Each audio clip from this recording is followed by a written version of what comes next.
Channel. তোমাদের সাথে আমি রিয়া। আজকে আমি চলে এসেছি আরেকটা নতুন ভিডিও নিয়ে, শুধুমাত্র তোমাদের জন্য। তো চলো দেরি না করে ভিডিওটা শুরু করা যাক।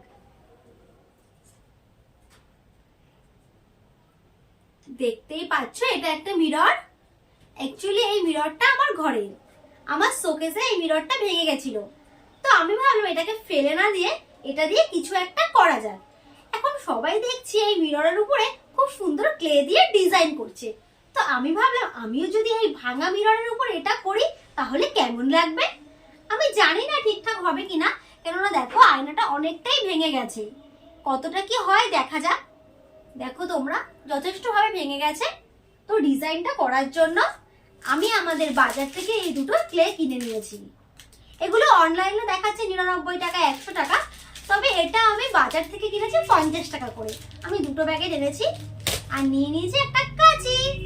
আর ক্লেগুলো তো কিছুর উপর রেখে করতে হবে, তার জন্য আমি নিয়ে নিয়েছি এই বোর্ডটা। এই বোর্ডের উপর রেখে আমি ক্লেগুলো সেট করব। তো চলো দেরি না করে এই ভিডিওটা শুরু করা যাক। সবার প্রথমেই আমি ক্লের প্যাকেটগুলো থেকে ক্লেগুলো বার করে নেব। আমি কাঁচি নিয়েছিলাম ক্লের প্যাকেটটা কাটবো বলে, তবে ক্লের প্যাকেটের মুখগুলো সামান্য আঠা দিয়ে আটকানো ছিল, তাই আমি টান মারতেই প্যাকেটটা ছিঁড়ে গেল, যার কারণে কাঁচির আর প্রয়োজন হয়নি। কাঁচি ছাড়াই আমি ক্লের প্যাকেটটা খুলে নিলাম। এবার তোমরা দেখো এর ভেতরে 3টি এরকম প্লাস্টিকের জিনিস দিয়েছে। এগুলো দিয়ে ক্লেগুলো ডিজাইন করতে হয়, এগুলো ক্লের প্যাকেটেই থাকে।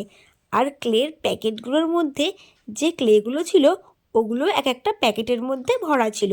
আমার তো খুব সুন্দর লাগছিল দেখতে, নানা রং বেরঙের ক্লে, দেখতে তো দারুণ লাগে। আমি তো তোমাদের ভিডিওর শুরুতে প্রথমেই বলে দিয়েছি আমি 2 প্যাকেট ক্লে কিনেছি। 2 প্যাকেট ক্লের দাম পড়েছে 100 টাকা, এক একটা প্যাকেটের দাম 50 টাকা করে পড়েছে। আমি যখন ক্লেগুলো দোকানে কিনতে গিয়েছিলাম তখন দোকানদার আমার কাছে এক একটা প্যাকেটের দাম 75 টাকা করে চেয়েছিল, কিন্তু আমি দামাদামি করে 50 টাকা করে এনেছিলাম। দুটো প্যাকেট আমি 100 টাকা দিয়ে কিনে এনেছিলাম। আসলে কি বলো তো, আমি তো তোমাদের ভিডিওর শুরুতে প্রথমেই ইন্ট্রোতে বলেছি যে আমার শোকেসের আয়নার কাঁচটা ভেঙে গিয়েছে। তো আমি ভাবলাম এই ভাঙা কাঁচটা যদি আমি ফেলে না দিয়ে এটার উপরে ক্লে দিয়ে একটু ডিজাইন করি তাহলে এটা একটা আয়নার কাজ করবে, তারপরে দেয়াল ওটা লাগিয়ে নেব। সেই ভেবেই আমি ক্লেগুলো কিনে এনেছিলাম। তাছাড়া আমি দেখছি এখন অনেকেই এরকম কাচের উপরে ক্লে দিয়ে খুব সুন্দর ডিজাইন করছে, তবে তারা ভাঙা কাচের উপর করছে না, তারা ভালো কাচ কিনে এনে দোকান থেকে তার উপরে খুব সুন্দরভাবে ক্লে দিয়ে ডিজাইন করছে। মানে এটা খুব ট্রেন্ডিংয়ে আছে বলতে পারো। আমি ভাবলাম যে আমি যদি এই ভাঙা কাচটার উপরেই ক্লে দিয়ে ডিজাইন করি তাহলে দেখতে কেমন লাগবে। সেটা কি দেখতে একেবারে খারাপ লাগবে? কেমন হবে কে জানে, সেটা তো আমি নিজেও জানি না যে ভাঙা কাচের উপরে ক্লে ডিজাইনটা ঠিক কেমন লাগবে। তবে অনেকটা সাহস নিয়েই করেছিলাম, ভাবছিলাম যে এই ভাঙা কাচের উপরে ক্লে দিয়ে এই এক্সপেরিমেন্টটা করে দেখাই যাক কেমন লাগে। তাই সেই ভেবেই আমি ক্লেগুলো নিয়ে বসে পড়লাম ফুল বানাতে। আসলে ক্লেগুলো দিয়ে ঠিকঠাক ফুল যদি না বানিয়ে নিই তাহলে তো ডিজাইন করতে পারবো না, আর ক্লে দিয়ে ডিজাইন করার জন্য আমাকে তো ফুল বানিয়ে নিতেই হবে। তার জন্য আমি প্রথমেই হলুদ কালারের এই ক্লের প্যাকেটটা নিয়ে নিয়েছি। হলুদ কালার আমার মোটামুটি ভালোই লাগে, আর ওই প্যাকেটের মধ্যে যেসব কালার ছিল তার ভিতরে হলুদ কালারটা একটু বেশি চমকাচ্ছিল। তো আমি ভাবলাম তাহলে সবার প্রথমে হলুদ প্যাকেটটাই খুলি আর ওটা থেকে একটা ফুল বানিয়ে নিই। তারপরে দেখো আমি হলুদ প্যাকেট থেকে ক্লেটা বার করে নিয়ে বোর্ডের উপর রেখে ক্লেটাকে হাতের সাহায্যে লম্বা করে নেব। আর ক্লের প্যাকেটে যে 3টে কাঠি মতো দিয়েছিল ওই পিঙ্ক কালারের, ওখান থেকে একটা কাঠি নিয়ে ক্লেটাকে নিজের সাইজ মতো কেটে নেব। তোমরা তোমাদের সাইজ মতো করে কেটে নেবে। আমি একটু বড় বড় করেই কেটেছিলাম, কেননা আমি ভেবেছি হলুদ কালারের ফুলটা আমি একটু বড়ই বানাবো, তাহলে একটু বেশি চোখে লাগবে। খুব ছোট হয়ে গেলে চোখে লাগবে না, তার জন্য আমি একটু বড় বড় সাইজ করে কেটে নিয়েছি। তারপর হাতের তালুতে রেখে ক্লেটাকে 2 হাত দিয়ে গোল গোল করে নিতে হবে। তোমরা তো দেখতেই পেলে 2 হাতের সাহায্যে আমি ক্লেটাকে গোল গোল করে নিয়েছি। এবার আমি এই রং বেরঙের ক্লের মধ্যে থেকে এই অরেঞ্জ কালারের ক্লের প্যাকেটটা বার করে নেব। আমি ভাবলাম যে এই অরেঞ্জ কালারটা দিয়ে এবার আমি ফুল বানাবো। যদি আমি হলুদের সঙ্গে এই অরেঞ্জ কালারটা দিয়ে ফুল বানাই তাহলে দেখতে আরও বেশি ভালো লাগবে। আসলে কি বলো তো, লালের সঙ্গে হলুদটা বেশ ভালো যায়। তবে ওই প্যাকেটে খুব টকটকে লাল ছিল না, এই অরেঞ্জ মতো ছিল। তা আমি ভাবলাম তাহলে এই অরেঞ্জ কালারটাই হলুদের সঙ্গে দিয়ে দিই, তাহলে ভালো ফুটবে। যার জন্য আমি এই অরেঞ্জ কালারটা বার করে নিলাম প্যাকেট থেকে। আমি ভাবলাম হলুদের সঙ্গে তো লাল কম্বিনেশন খুব ভালো লাগে, তবে তো এই ক্লের প্যাকেটে লাল নেই, এই অরেঞ্জ শেডটা আছে। তাহলে এটাই হলুদের সঙ্গে দিয়ে দেওয়া যাক, তাহলে দেখতে একেবারে মন্দ লাগবে না। আসলে এই কালারটা না অরেঞ্জ কালার না রেড কালার, মানে কেমন জানি কালারটা একটু। তো আমি ভাবলাম তাহলে এই কালারটাই যখন ক্লের প্যাকেটে দেওয়া আছে, তাহলে এটাই আমি হলুদের সঙ্গে দিয়ে দেব। হলুদের সঙ্গে এই কালারটা দিলে দেখতে ভালো লাগবে। তার জন্য আমি ক্লেটাকে লম্বা করে নিয়েছি হাতের সাহায্যে। প্রথমবার ঠিক যেমনভাবে করেছিলাম, দ্বিতীয়বারও আমি ঠিক তেমনভাবেই করব। মানে হলুদটা আমি যেভাবে কেটেছিলাম, অরেঞ্জটাও আমি সেম পদ্ধতিতে কেটে নেব। অবশ্য সেটা তো তোমরা ভিডিওর মাধ্যমে দেখতেই পাচ্ছ যে আমি হলুদের মতো করে এবার অরেঞ্জ কালারটাও আস্তে আস্তে কেটে নেব। তারপরে দু হাতের সাহায্যে আমি এগুলোকেও গোল গোল করে নেব। আসলে কি বলো তো, ক্লেগুলো না অনেকটাই অয়েলি টাইপসের ছিল, ড্রাই হতে একটু সময় লাগছিল। তার জন্য আমি ভাবলাম তাহলে আগে ক্লেগুলো কেটে নিয়ে গোল গোল করে তারপরে ফুলটা সেট করব। তার জন্য প্রথমে আমি হলুদটা কেটে গোল গোল করে রেখেছিলাম। এবার ভাবলাম তাহলে এই অরেঞ্জ কালারটা কেটেও গোল গোল করে রাখি, তারপরে ফুলটা সেট করব।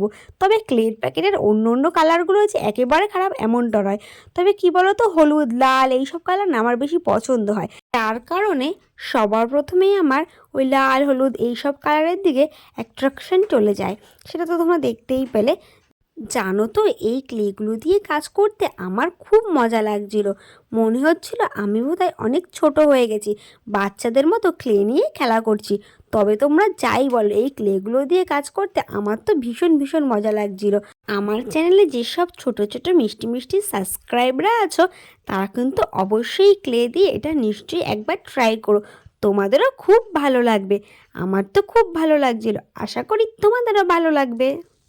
আমি যদি এত বড় হয়ে এই ক্লে দিয়ে কাজ করতে পারি, আর আমি এত বড় হয়ে আমার যদি ক্লে দিয়ে কাজ করতে এত মজা লাগে, তাহলে আমার চ্যানেলে যেসব ছোটো ছোটো খুদে খুদে মিষ্টি মিষ্টি সাবস্ক্রাইবরা আছে, তারা যদি এই ক্লে দিয়ে কাজ করে, তাহলে তাদের আরও মজা লাগবে। তোমরা কিন্তু একবার নিশ্চয়ই ক্লে দিয়ে এরকম ফুল করার চেষ্টা করো, দেখো তোমাদের খুব খুব মজা লাগবে। এবার আমি হলুদ কালারের ক্লেটা নিয়ে নেব। যে হলুদ কালার দিয়ে আমি ক্লেগুলো গোল গোল করে রেখেছিলাম, এবার ওই গোল গোলগুলো নিয়ে আমি একটার সঙ্গে আর একটা সেট করে একটা ক্লে দিয়ে ফুল তৈরি করে নিয়েছি। দেখো ফুলটা কত সুন্দর হয়েছে। তারপর অরেঞ্জ কালারের একটা গোল্লা নিয়ে হলুদ কালারের মাথার উপরে ফাঁকা জায়গাটায় বসিয়ে দেব। এতে কি হলো, হলুদ কালারের মাথার উপরে যে ফাঁকা জায়গাটা ছিল, এটা পূর্ণ হয়ে গেল, আর ফুলটাও পুরোপুরিভাবে কমপ্লিট হয়ে গেল। দেখতে কি দারুণ লাগছে, তাই না? আমার তো ভীষণ ভালো লাগছিল। ক্লে দিয়ে কাজ করতে যেমন মজা লাগছিল, আর ফুলগুলো তৈরির পর দেখতে আরও ভালো লাগছিল। এবার আমি ফুলটার উপরে ওই পিঙ্ক কালারের কাঠিটা দিয়ে একটা একটা করে দাগ দিয়ে নেব। তোমরা চাইলে তোমাদের মতো করে ডিজাইন করতে পারো। আমি তো এই ফুলটা তৈরি করার জন্য 5টা গোল্লা করে নিয়েছিলাম, আর 5টা গোল্লা করার ফলে ফুলের 5টা পাপড়ি হয়েছে। আমি এই 5টা পাপড়ির উপরে ওই পিঙ্ক কালারের কাঠিটা দিয়ে নিজের মতো করে একটু দাগ দিয়ে নিয়েছি। তাতে কি হলো, ডিজাইন হলো আর দেখতেও ভালো লাগলো। তোমরা চাইলে তোমাদের ইচ্ছা মতো ডিজাইন করে দিতে পারো। আসলে কি জানো তো, আমি না সব রকম ভিডিও করতেই ভীষণ পছন্দ করি। তবে তোমরা তো জানো যে আমি পরের দোকানে কাজ করি, যার ফলে আমি একটুও টাইম পাই না ভিডিও করার জন্য। ভিডিও করতে হলে একটা টাইম তোমার ধরেই রাখতে হবে যে এই টাইমটা আমি আমার ভিডিওর জন্য রাখবো। তখন আমি শুধু ভিডিও করার জন্যই সময় দেব, অন্য কোনো কাজ করব না। কিন্তু আমার তো সেটা হয় না, কেননা আমি যেহেতু পরের দোকানে কাজ করি, আমাকে আগে ওই কাজটা মেনটেন করতে হয়। তারপরে সময় বাঁচলে আমি একটু ভিডিও করি।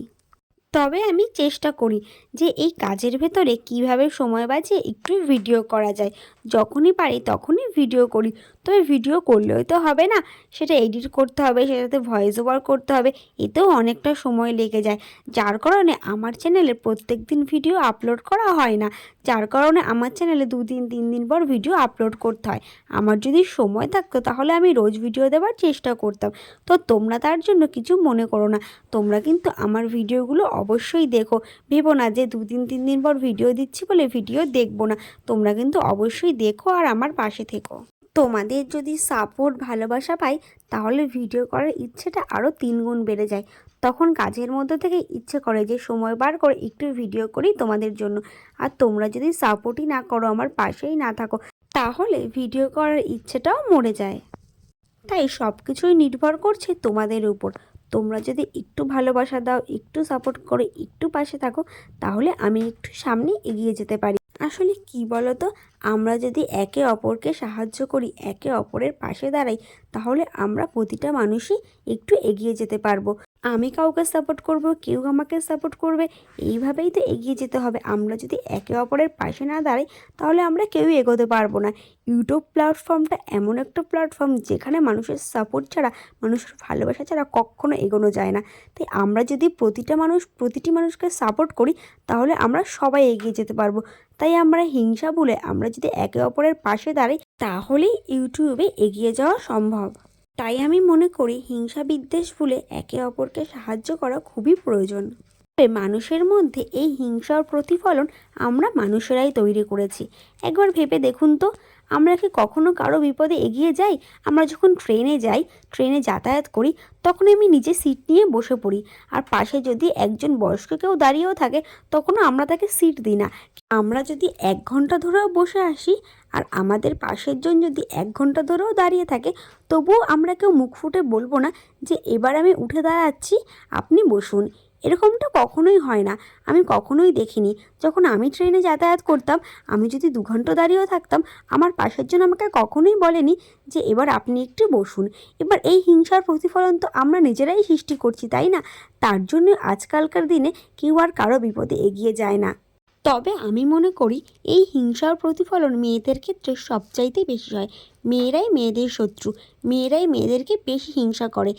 তবে ছেলেদের ক্ষেত্রে এই হিংসার প্রতিফলনটা একটু হলেও কম হয়। যদি আমরা ট্রেনে বাসে যাতায়াতের সময় অনেকটা সময় দাঁড়িয়ে থাকি, তখন যদি আমরা জেনারেলে উঠি, তাহলে এমন অনেক ছেলেই আছে যারা সিটটা ছেড়ে দিয়ে আমাদেরকে বসতে বলে। কিংবা আপনি যদি ভিড় ট্রেনে উঠতে না পারেন, তাহলে অনেক সময় দেখা যায় যে ওরা উঠতে সাহায্যও করে থাকে। কিন্তু মেয়েদের মধ্যে এইসব ব্যাপার কখনোই দেখা যায় না। ওই যে একটু আগেই বললাম, আমাদের এই সময়টা বড়ই অদ্ভুত। আমরা এমন জায়গায় দাঁড়িয়ে আছি, একটা এমন সময় দাঁড়িয়ে আছি, সব কিছুতেই কেমন জানি একটা হিংসা কাজ করে, সব কিছুতেই কেমন জানি একটা জেলাসি কাজ করে, একটা কম্পিটিশন কাজ করে। ওই যে বললাম, আমরা মেয়েরাই মেয়েদের সবচেয়ে বড় শত্রু বলতে পারো। যাক, তোমাদের সঙ্গে অনেক গল্পই করলাম। আর ক্লে বানাতে বানাতে আমার তো খিদে পেয়ে গিয়েছিল। যেহেতু দোকান থেকে বাড়ি এসে বসে পড়েছিলাম ক্লে বানাতে, আমার খাওয়া হয়নি, তার জন্য আমি উঠে স্নান করে চলে গেলাম খেতে। কারণ আমাকে আবার বিকেলে দোকানে কাজে যেতে হবে, তাই খাওয়া দাওয়াটা সেরে নিলাম। এরপরে তো একটু রেস্ট নিয়েও নিতে হবে। আর বাদবাকি ক্লেগুলো আমি একটা প্যাকেটে গুছিয়ে রেখেছিলাম, দোকান থেকে বাড়ি এসে বাদবাকি ফুলগুলো বানিয়ে নেব বলে। এরপর কাজের থেকে বাড়ি এসে বাকি ফুলগুলো আমি বানিয়ে নিয়েছিলাম। তবে আয়নাটা সেট করার জন্য দেয়ালটাকে তো ড্রিল মেশিন দিয়ে ফুটো করতে হবে, তারপরে আয়নাটা সেট করতে হবে। তবে আয়নাটা সেট করতে গিয়ে আয়নাটা দেখো কতটা ভেঙে গিয়েছে, মাথা দিয়ে অনেকটা ভেঙে গিয়েছে। কেননা শোকেসের আয়নার কাজ এতটাই পাতলা ছিল যে ওটা লাগাতে গিয়ে মাথা দিয়ে অনেকটাই ভেঙে গেল। তো তখন আমার মনটা অনেকটাই খারাপ হয়ে গেল। আমি ভাবলাম এবার আমি কি করব। তখন আমি ভাবলাম ক্লেগুলো যখন আমি তৈরি করে নিয়েছি এত কষ্ট করে, তাহলে এই ভাঙা আয়নাটা আরও যখন ভেঙে গেছে, তবে আমি এটার উপরেই করব। এমনিতেই তো আয়নাটা ভাঙা ছিল, তার মধ্যে দেয়ালে আয়নাটা লাগাতে গিয়ে মাথা থেকে অতটা ভেঙে গেল। আমি ওই চারিদিক থেকে ভেঙে যাওয়া আয়নাটাই দেয়ালে দেখো এবার সেট করে নিয়েছি। তোমরা তো ভিডিওর মাধ্যমে দেখতেই পাচ্ছ যে আয়নাটা ঠিক কতটা ভেঙে গেছে। এবার আমি এই ভাঙা মিররের উপরেই এই ক্লেগুলো ফেভিকল আঠা দিয়ে লাগিয়ে দেব। মনটা আমার খারাপ হয়ে গিয়েছিল ঠিকই, তারপরে ভাবলাম মন খারাপ করে কি হবে, যা হবার তো তা হয়েই গেছে। আমি এই পুরো ভাঙা কাচের উপরে ক্লে দিয়ে ডিজাইনগুলো করব। আমি ক্লের ফুলগুলো কাচের উপরে লাগানোর জন্য একটা ফেভিকল আঠা কিনে নিয়েছিলাম। এই ফেভিকল আঠাটার দাম নিয়েছিল মাত্র 10 টাকা। আর এই 10 টাকা ফেভিকল আঠার সাহায্যেই তোমরা এই ক্লের ফুলগুলো আয়নার সঙ্গে সেট করতে পারবে। ক্লে লাগানোর জন্য ফেভিকল আঠা একদম বেস্ট। ফেভিকল আঠাতে খুব সুন্দরভাবে লেগে যায়। তবে তুমি যখন আঠাটা ফুলে লাগাবে, তখন সঙ্গে সঙ্গে মিররের উপর এটা লাগবে না, একটু শুকোলেই পুরো টাইট হয়ে লেগে যাবে। তোমরাও যদি বাড়িতে আমার মতো এরকম ভাঙা কাচের উপরে ক্লে দিয়ে ডিজাইন করতে চাও, তাহলে তোমরা কিন্তু অন্য কোনো আঠা কিনবে না, তোমরা কিন্তু এই ফেভিকল আঠাই কিনবে। আর তোমরা বেশি বড় ফেভিকল আঠা কিনতে যাবে না, এই 10 টাকা দামেরই কিনবে, কারণ বেশি বড় আঠা কিনলে সেটা তোমাদের অনেকটাই থেকে যাবে, আর এই 10 টাকা দামের কিনলে তোমাদের পুরো কাজটা কভার হয়ে যাবে, আর আঠাও নষ্ট কম হবে। আমি তো আস্তে আস্তে ফেভিকল আঠার সাহায্যে ক্লের ফুলগুলো এই কাচের উপরে লাগিয়ে নিচ্ছি, তোমরা তো সেটা ভিডিওর মাধ্যমে দেখতেই পাচ্ছ। তবে আয়নাটাকে দেখতে ঠিক কেমন লাগবে এটা আমি নিজেও বুঝতে পারছিলাম না। আমি মনে মনে ভাবছিলাম যে দেখতে কেমন লাগবে কে জানে, কীরকম হবে এই ভাঙা কাচের উপরে ক্লে লাগাচ্ছি, আদৌ দেখতে খারাপ লাগবে না ভালো লাগবে কিছুই বুঝতে পারছিলাম না। অবশেষে ভাঙা কাচের উপরে ক্লে লাগানো কমপ্লিট হলো। আমি আস্তে আস্তে সব ক্লেরই ফুলগুলো ভাঙা কাচের উপরে লাগিয়ে নিয়েছি, তোমরা তো সেটা দেখতেই পাচ্ছ। দেখো রং বেরঙের ফুলগুলো মিশিয়ে আমি ফেভিকল দিয়ে ঠিক এরকমভাবে লাগিয়ে নিয়েছি, আর ভাঙা জায়গাটাকে এইভাবে কভার করে দিয়েছি। কটা ক্লে হলে ভালো হতো, তাহলে আয়নাটা আরেকটু ভাট লাগতো। আমার না ক্লে একটু কম হয়ে গিয়েছিল, তবে এই ভাঙা কাচের উপরে ক্লের ডিজাইনটা আমার তো মোটামুটি ভালোই লেগেছে। তোমাদের কেমন লেগেছে কমেন্টে আমাকে নিশ্চয়ই জানিও।